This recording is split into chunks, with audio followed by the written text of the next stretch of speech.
This week there will be a lot of focus on important US and Canadian data.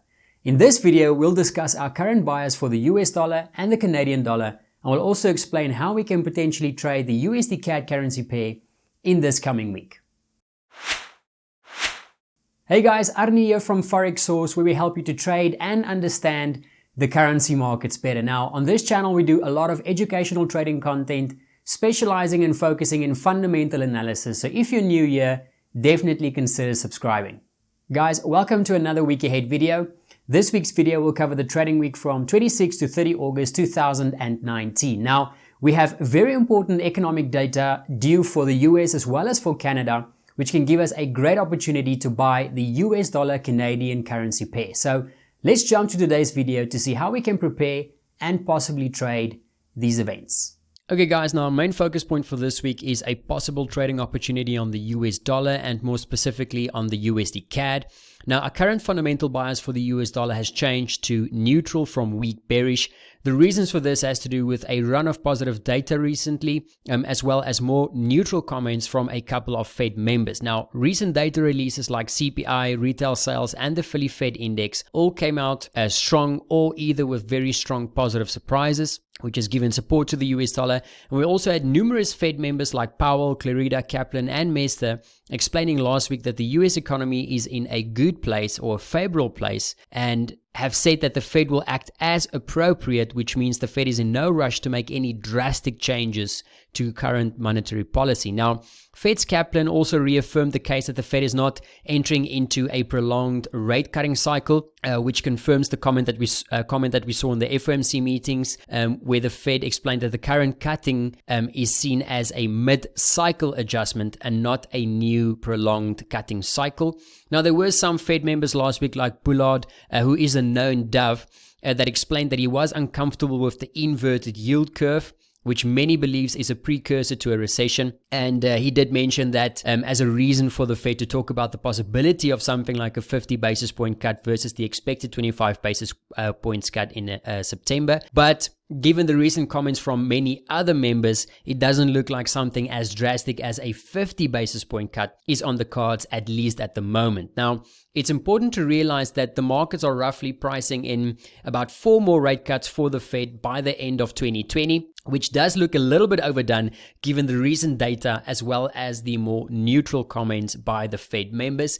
Now, this week we will have very important US economic data points coming out, which could provide us with an opportunity to buy the dollar if we see continued positive surprises in these data points.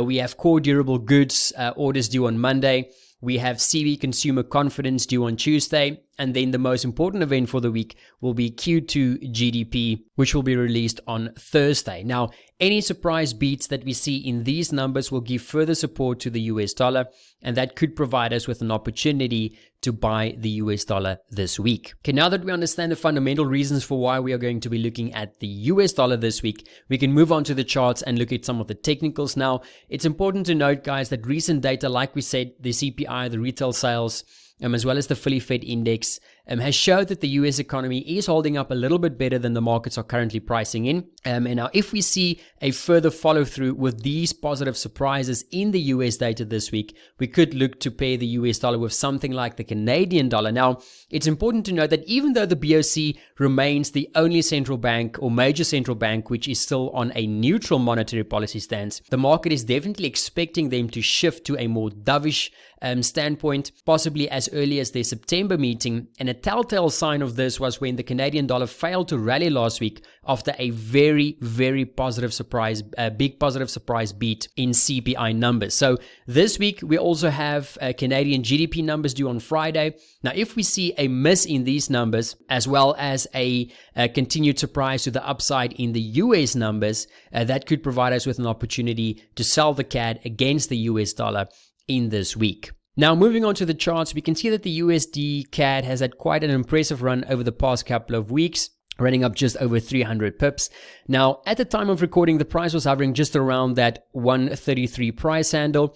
Now, if we follow the same process we use every week, guys, and we use our Fibonacci retracement, from this recent swing low closer to the 132 handle and then extend that to that recent swing high, which is close to the 133.50 handle, we can see that we do have confluence with the 50% FIB level as well as that 132.50 price level. Now, we can also see that this area did act as support a couple of times in the last 2 weeks. So a move back into this area might provide us with an opportunity to take a long entry on the pair with a stop loss, let's say just below this recent swing, which will place it just, let's see, 131.70 handle, or alternatively taking a much safer stop below this recent swing, just below that 131 price level for a much safer stop. Now, we should also take note, guys, that the pair has had resistance or found resistance at this 133.50 level a couple of times. Let me just quickly highlight this zone.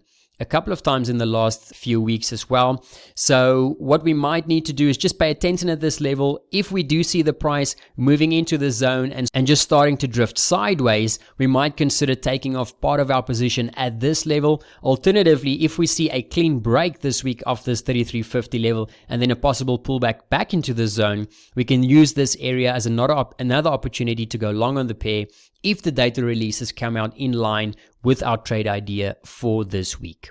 Guys, thank you for watching, and thank you so much for every one of you that's dropped such awesome comments and questions in the comment section for us in the previous couple of videos. Please keep those questions coming. We're going to try and make a video about each and every one of them. Stay tuned to the channel to watch out if your video or your question has been made into a video. And as always, guys, if you find this content helpful, please click that like button and the share button, as it really helps YouTube to suggest more of our videos. I hope every one of you will have a great trading week ahead, and I'll see you guys again soon. Cheers.